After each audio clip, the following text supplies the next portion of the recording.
One time when I was 7 years old, I found a rat king in the basement of my cousin's home. And if you don't know what a rat king is, it's when a bunch of rats, their tails get knotted together to form one giant rat, the king of rats, the rat king. Rat kings are cool, but know what's cooler? Secret temples. These are the 5 freakiest basement discoveries. Number 5, deep well.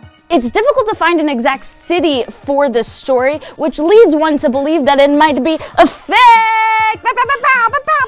Fake. Sorry, I was possessed by the internet. Nonetheless, it was reported in July of 2015, a man found a creepy old well underneath a mysterious metal door in his basement. First thought, have y'all seen Silence of the Lambs? I know what happens in wells. If the ring girl isn't crawling out of one, then there's some old man dancing, telling you to put the lotion on the skin or else you'll get the hose again, and I'm not going through that again, Bill.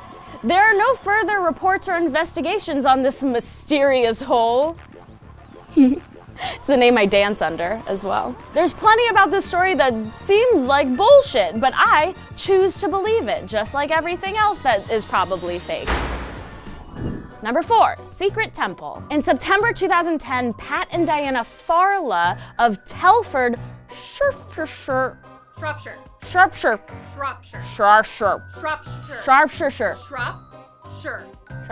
Whatever, in England, found a chapel beneath their home that was said to be dated back to the 1700s. The couple finally decided to check out what was underneath the metal grate that was right by their front door, which is insane. You're telling me that they lived there all this time and were just like, yeah, that's fine. I bet that's chill and nothing weird is going on there. If I were buying a home and there was a metal grate by the front door, the first question I would ask the realtor is, excuse me, ma'am, the fuck's that? It's possible that the hidden chapel served as a place of worship for persecuted Catholics, which is very dope. That could possibly be proof of people unifying under a fascist regime. Sound familiar? Or it's the leftovers of some very sinister Illuminati shit, and to be honest, I am down for either. Both sound like metal party times. Number 3, hidden roommate. In September 2013, some Ohio State University students found a man in their wall. This, on so many levels, is a nightmare. It's not like a friendly man in your wall just checking up, making sure you're sleeping well. No, this is a secret man. So they found a hidden doorway, and they didn't find Narnia, which I assume that is what they were looking for. Instead, they found a man named Jeremy. I don't know who keeps men in their walls besides me. Jeremy had school books in makeshift cabinets, and he had art on the wall that were all hand drawings, which is adorable. He hung up his clothes in the lockers, but no sign of where he showered.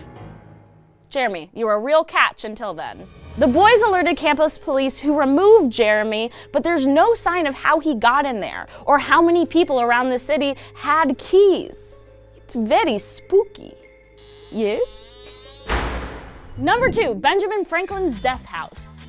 A home on Craven Street in London was found with 1,200 skeletal remains, both human and animal, buried beneath a basement. Nefarious. They all dated back to roughly 1757 to 1775, which was around the time that Benjamin Franklin lived there in that home. Is it a coincidence? No, it's not! Sorry, I'm sorry.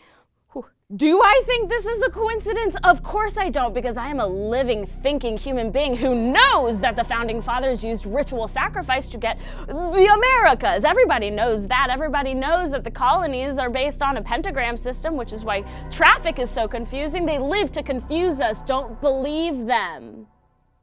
At the time, dissecting corpses was illegal, so Benjamin Franklin let his friend William use his basement as an underground medical school. I'm assuming they were just playing with guts. I don't know. It was a long time ago, and they had a lot of money.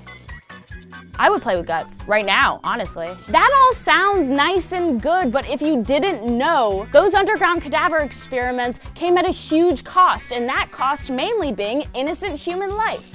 Serial killers like H.H. Holmes used to kill people left and right, London to Chicago in his murder castle, to boil off the skin and sell the skeletons back to people like William Houston. So I'm gonna ask you one time, Ben Frank, where did you get those bodies?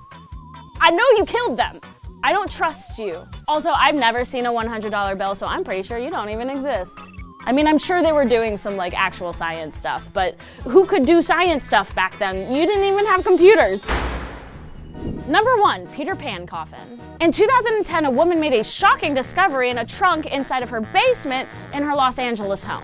Wrapped in LA Times newspapers from the 1930s were 2 mummified infants sealed together with some Peter Pan paraphernalia, which I'm assuming is just some tights and a funny hat. This box also included a copy of the book Peter Pan by J.M. Barrie and a membership card to the Peter Pan Woodland Club, which if I had known that were a thing, I would finally belong somewhere. Weirdly enough, this trunk belonged to Janet M. Barrie, or J.M. Barrie, as in the author of Peter Pan. Coincidence? No, it's not, obviously, y'all. Come on. DNA tests show that those children were indeed of J.M. Barrie, and they were possibly illegitimate children who died shortly after birth. Why they decided to keep the corpse in a box remains a mystery. Actually, no it doesn't. It's pretty straightforward when you think about it. Peter Pan was a child who lived forever. Those children died in infancy, making them children forever, at least to J.M. Barrie. That's really too sad for me. I can't show you feelings, so I'm gonna go. Bye, thank you for coming. You've been great, thank you. I'm kidding. Hey, exploring is cool and informational. I implore all of you to poke around and search for hidden gems, but if you or your family is buying a home and you don't ask the realtor about the metal grate by the front door, that's on you, kid. You in danger, girl. Thank y'all so much for watching this video. Please like it, subscribe to Snarled here, watch our other videos here, leave me a comment in the comment section below. Let me know what you want me to talk about next week. And if you haven't heard, we launched a style and beauty channel. It's called Hissy Fit, and I did a video where I could teach you how to be a witch, just like me. Join my coven.